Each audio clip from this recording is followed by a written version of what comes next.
Nah, udah direkam, Ya udah sok, mulai aja. langsung dimulai.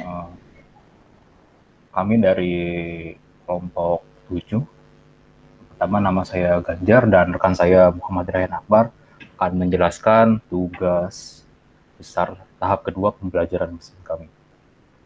Kami menggunakan data kendaraan, terdapat data tes dan data train. Kita langsung saja ke source code-nya. Pertama di sini kita akan mengimport library yang dibutuhkan. Ini adalah library seperti ada Pandas untuk pemrosesan array, dan ada NumPy untuk pemrosesan number, dan sklearn untuk pemrosesan machine learning dan data processing. Pertama kita mengimport datasetnya, kita langsung import saja. Kemudian kita akan melihat data training. Ini ada tabel yang menjelaskan. Kemudian ada data test. Selanjutnya kita akan memilih data training dan data test yang akan digunakan untuk pembuatan model kita. Oke, kita langsung pilih saja beberapa datanya. Kita langsung running source code-nya. Kemudian di sini ada deskripsi data-datanya. Ada data training, ada data test. Kemudian setelah itu kita melihat tipe data dari data training dan data test menggunakan command D types, itu bawaan dari data frame. Di sini ada tipe data objek dan tipe data float.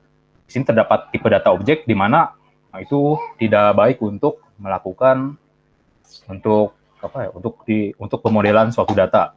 Maka dari itu kita harus menggunakan encoder.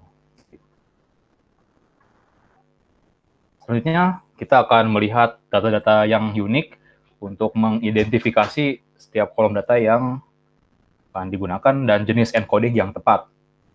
Di sini ada beberapa tipe data, yaitu data ordinal dan non-ordinal. Ada jenis kelamin yang bertipe data non-ordinal, ada umur kendaraan yang ordinal, kemudian ada kendaraan rusak, ada umur, ada SIM, dan yang lain-lainnya. Cukup banyak di sini. Kemudian kita akan melakukan analisa tentang missing value menggunakan metode median pada kolom data yang kosong. Pertama kita langsung running saja untuk melihat data yang kosong. Pada di sini ada beberapa data yang kosong seperti pada jenis kelamin terdapat 14.000 data yang bernilai kosong atau none. Ada di data umur ada, di data SIM ada, kode daerah ada. Kita bisa lihat di sini ada yang false, berarti dia datanya kosong gitu atau bernilai none. Selanjutnya, setelah itu kita akan me-impress atau me-replace data yang kosong menggunakan nilai median setiap data-data tersebut. Kita langsung running saja. Ini ada error, tapi tidak mempengaruhi program yang kita jalankan. Ini kita melakukan fill none, atau replace data yang kosong dengan ID max-nya. Kemudian setelah kita mereplace data yang kosong atau menganalisa data yang kosong, di sini kita lihat tidak terdapat data yang kosong. Tidak seperti sebelumnya, di mana terdapat nilai false, di mana nilainya di sini berarti datanya kosong. Namun di sini tidak terdapat data yang kosong. Di sini true semua. Jadi datanya sudah oke. Selanjutnya kita akan melakukan ordinal encoding pada dataset, yaitu mengganti nilai-nilai yang nilai-nilai yang tidak cocok untuk melakukan modeling. Seperti di sini ada kurang dari 1 tahun, ada 2 tahun, dan 1 sampai 2 tahun. Di sini kita akan menggantikan nilai-nilai yang string ini menjadi nilai-nilai integer. Seperti contohnya apabila kurang dari 1 tahun diganti dengan nilai 1, integer 1. Apabila lebih dari 2 tahun diganti nilai integer 3 dan sebagainya. Kita langsung running saja. Selanjutnya, kita akan melihat data-data yang sudah di encoding. Ini adalah beberapa data-datanya. Ada tes data. Ini lakukan tes data. Setelah ini kita lihat hasil akhirnya setelah melakukan encoding. Maka data-data yang bersifat ordinal tadi sudah terreplace seperti menjadi di sini. Ada integer 1 atau float ya. Kemudian kita akan melakukan label encoding. Ada contohnya di sini ada data bukan integer atau float, atau jenis kelamin, ada pria dan wanita. Itu tidak cocok untuk melakukan modeling, sehingga kita harus mereplace-nya menjadi nilai angka. Kita melakukan dengan mereplace lagi.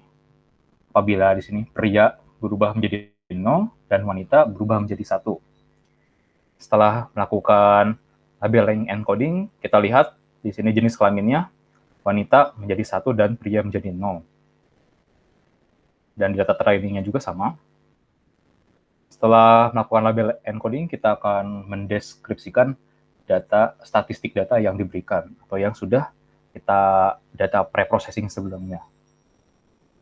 Di sini kita mendeskripsikan beberapa data seperti jumlah datanya ada berapa, ada mean atau rata-ratanya, kemudian ada standarisasinya, kemudian minimalnya, ada beberapa kuartil, seperti 1/4 kuartil, 1/2, dan 3/4 kuartil, dan ada nilai maksimal dari data-datanya. Kemudian kita akan melihat korelasi antar datanya.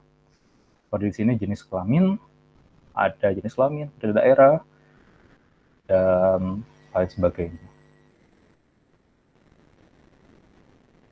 Kemudian kita langsung running lagi. Setelah itu, kita akan melakukan normalisasi pada model untuk seperti menghilangkan range yang mungkin berbeda antar datanya. Setelah dinormalisasi, kita lihat shape setiap datanya. Di sini sudah sama. Kita running lagi, kemudian ada transformasi data. Kemudian kita dapatkan banyaknya fitur dari data trainingnya. Oke, untuk selanjutnya akan dilanjutkan oleh rekan saya, Raihan. Silahkan.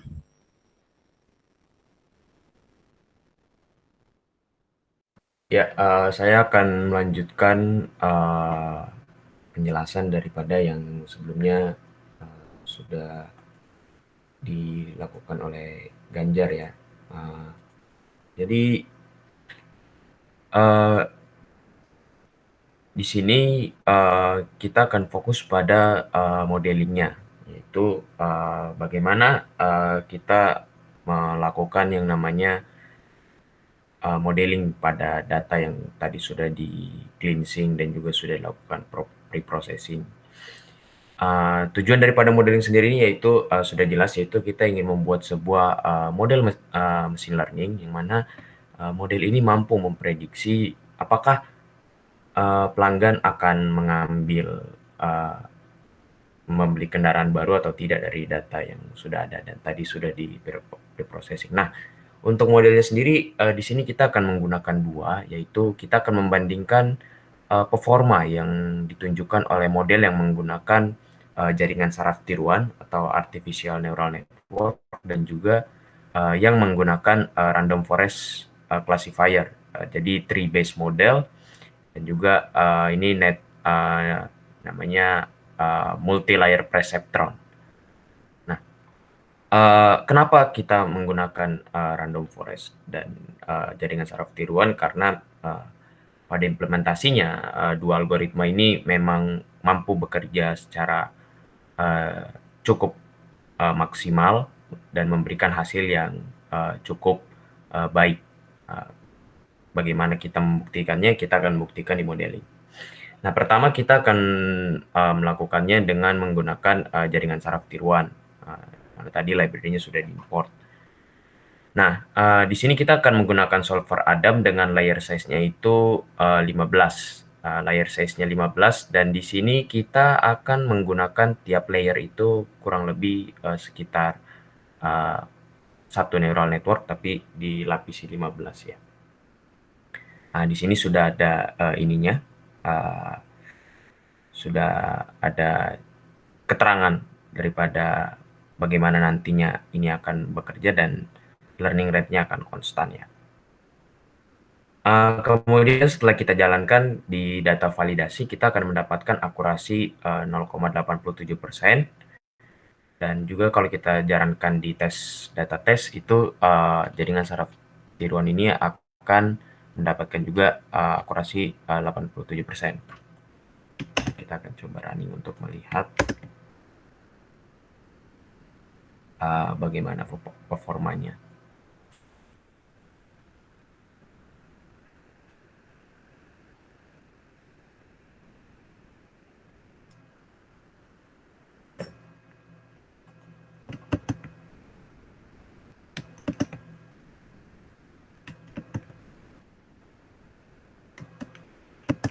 Nah, ini kita bisa lihat ya, akurasi yang didapatkan cukup robust jika memang kita mengacu pada data yang raw-nya cukup banyak ini, hampir sekitar kalau kita lihat di sini itu ada sekitar 191.506 raw, dan dengan menggunakan jaringan saraf tiruan dan mendapatkan akurasi 87%, bisa dikatakan ini adalah hasil yang sangat bagus jika mengacu pada dataset yang ada, yaitu datasetnya mencapai 190, hampir kurang lebih 191.000 raw.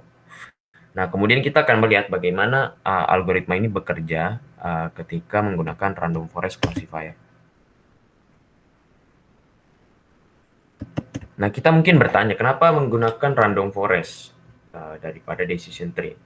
Ini alasannya, karena random forest itu kurang lebih menghasilkan hasil daripada decision tree, tapi dengan pilihan kemungkinan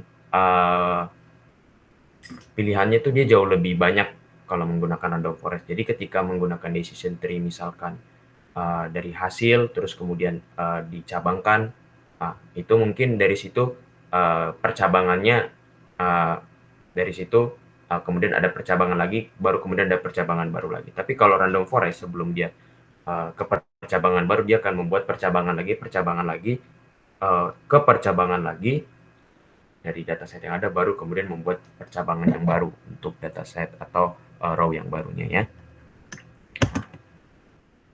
Ini kita coba di data normalisasi dan kita lihat akurasinya ya.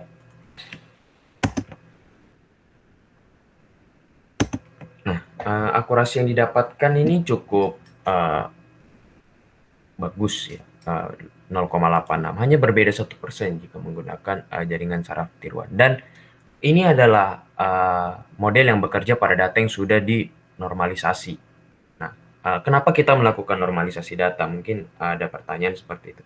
Alasannya adalah karena kita tidak mengetahui secara pasti bagaimana distribusi data ini. Sulit untuk melihat bagaimana keadaan data atau distribusi data karena raw-nya yang terlalu banyak. Itu dan juga kita mungkin terpikirkan untuk melakukan normalisasi, karena dengan normalisasi itu sudah banyak dari ahli expert di luar sana yang mengatakan normalisasi itu cukup membantu dalam meningkatkan akurasi tanpa kita menghapus outlier pada data. Jadi outliernya itu teratasi dengan normalisasi tanpa harus data itu dihilangkan. Nah, kemudian kita akan coba melakukan eksperimen. Apa jadinya jika model ini bekerja dengan data yang belum dinormalisasi gitu, atau dengan data yang ya bisa dikatakan distribusinya masih berantakan seperti itu. Sini kita akan coba lihat bagaimana dia bekerja terhadap data yang belum dinormalisasi atau data yang ya memang belum dinormalisasi. Berarti datanya outlier-nya masih banyak, dan kita akan melihat bagaimana neural network bekerja pada data yang ya bisa dikatakan cukup berantakan. Itu dengan data yang distribusinya masih sangat buruk jika dibandingkan dengan data yang sudah dinormalisasi. Memang agak lama jika jaringan saraf tiruan meraninya karena memiliki banyak layer ya ketimbang random forest. Random forest mengapa begitu cepat? Karena memang layer dia hanya satu, sedangkan di sini kita memiliki banyak layer, yaitu sekitar 15 layer.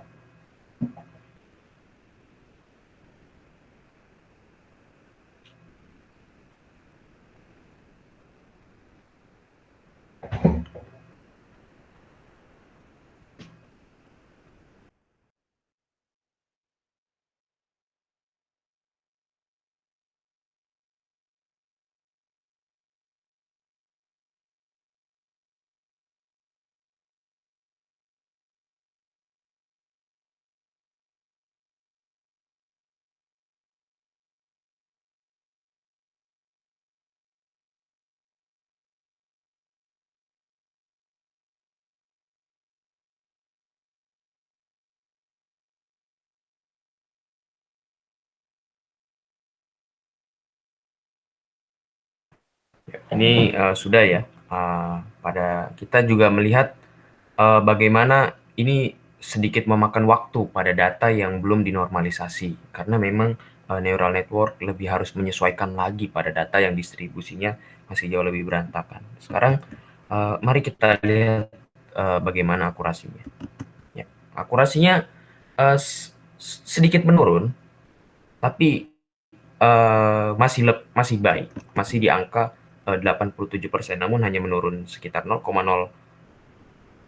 dari 0,03% ya dari akurasi sebelumnya. Dan juga pada data tes itu juga dia menurun 2%. Dia menurun 2% menjadi 0,875. Namun ini membuktikan bahwa neural network masih cukup bekerja dengan baik pada data yang belum dinormalisasi atau data yang distribusinya masih cukup berantakan.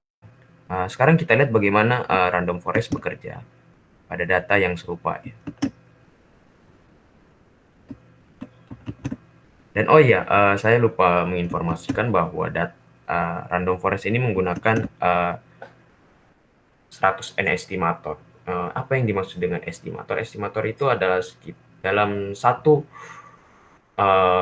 satu row itu berapa percabangan pohon yang akan dibuat sehingga kemudian dapat menghasilkan hasil daripada satu pohon itu. Misalkan ada satu pohon dengan row yang datanya sekian dan kemudian ingin dicari tahu kira-kira klasifikasi dia ke 0 kah atau ke 1. Nah, di situ nanti dia akan menggenerate sekitar 100 pohon untuk setiap row-nya. Makanya agak sedikit lama. Nah, ini hasilnya sudah keluar dan hasilnya juga menurun ya kalau kita lihat di random forest.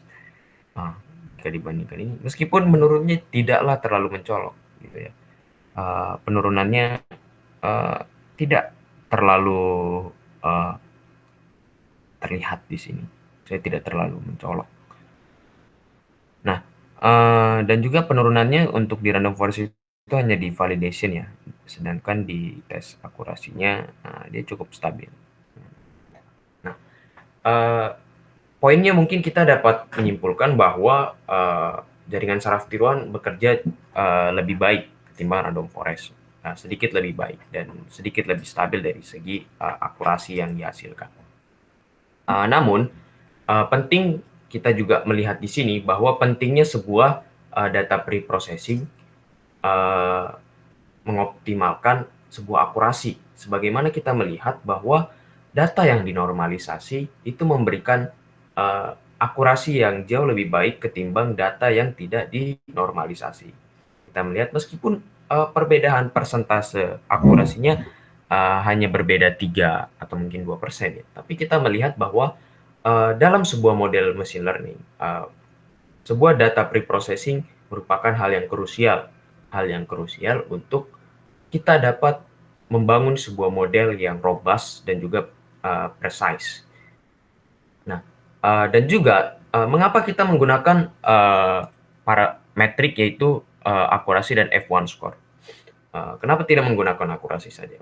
Begini alasannya, karena jika hanya kita mengacu pada akurasi saja, kita bisa saja mendapatkan hasil 0,87% dengan hanya kita hanya mengenerate sebuah hasil di mana kita memprediksi semuanya 0, berarti semuanya tidak membeli, tidak membeli, tidak membeli.